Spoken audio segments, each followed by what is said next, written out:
நம்ம இன்றைக்கி பார்க்குறது முட்டை ஆம்லேட் எப்படி பண்ண போகிறதுன்ட்டு, அதாவது எக் ஆம்லேட் எப்படி பண்ணுறதுன்னு பார்க்கலாம். அதுக்கு ஃபஸ்ட்டு நீங்கள் மேகி எவ்வளோ வேணுமோ அவ்வளோ கிண்டி வச்சுக்கோங்க. நான் ஒரு பேக்கெட் மேகி வாங்கி ஃபஸ்ட்டே கிண்டி வச்சுக்கிட்டேன். அப்புறமா ஒரு முட்டையில் கொஞ்சமாக உப்பு போட்டு நல்லா அடித்து எடுத்துக்கோங்க. இது சூப்பராகவே இருக்கும். சாயங்காலம் ஸ்கூல் போயிட்டு வர பிள்ளைங்களுக்குலாம் செஞ்சு கொடுக்கலாம், சூப்பராக இருக்கும்னு நினைப்பாங்க. ஃபஸ்ட்டு நம்ம ஸ்டவ் ஆன் பண்ணிக்கலாம். இது மாதிரி ஒரு பேன் வச்சுக்கோங்க. இதில் கொஞ்சமாக தேவையான அளவு எண்ணெய் ஊற்றிக்கலாம்.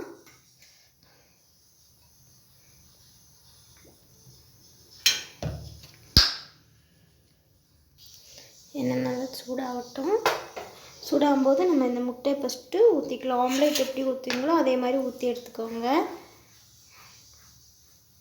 இதில் உங்களுக்கு இஷ்டம் இருந்தால் வெங்காயம் சின்ன சின்னதாக குட்டி குட்டியாக நறுக்கி போட்டுக்கலாம். நான் போடலை, எனக்கு பிடிக்காது. நீங்கள் போட்டு சாப்பிட்டிங்கன்னா இன்னும் சூப்பராகவே இருக்கும்.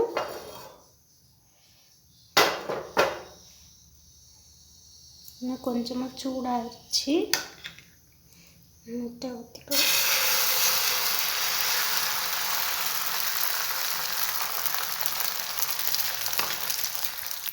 இந்த நேரத்தில் உங்களுக்கு பிடிச்சிருந்தா கொஞ்சமாக குருமிளகு பொடி தூக்கிக்கோங்க. எனக்கு பிடிக்கும், அதனால் கொஞ்சமாக குருமிளகு பொடி அப்படியே நாப்பில் போட்டுடுறேன்.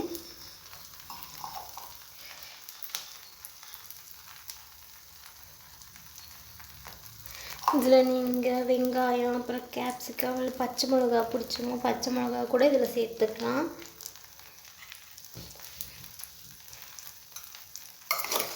அப்புறம் இதில் நம்ம கிண்டி வச்சுருக்க மேகியை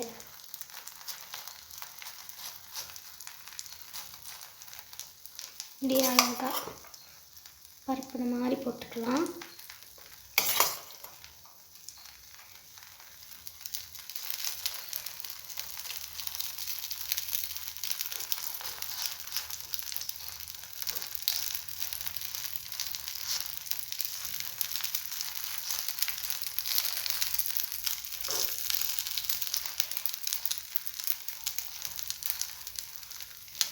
பார்க்கும்போதே நல்லா சூப்பராக இருக்குல்ல.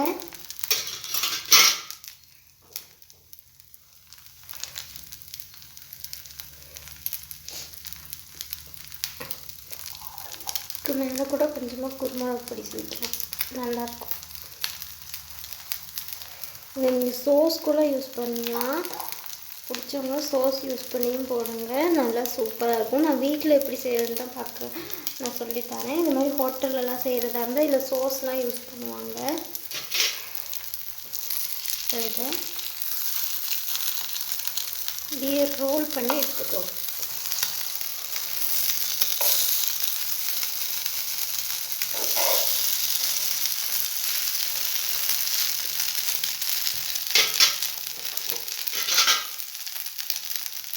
இன்னும் சூப்பராக இருக்குல்ல.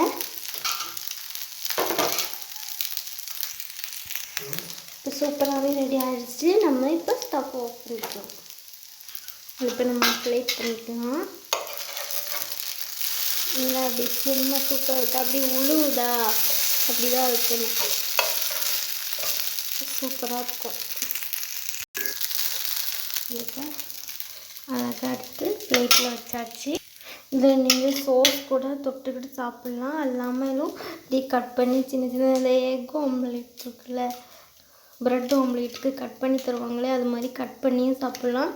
இல்லாமலும் நீங்கள் சாப்பிட்லாம். இப்போ நான் ஷேர் பண்ணி சாப்பிட்றதுனால இப்போ நான் கட் பண்ணி எடுக்கிறேன்.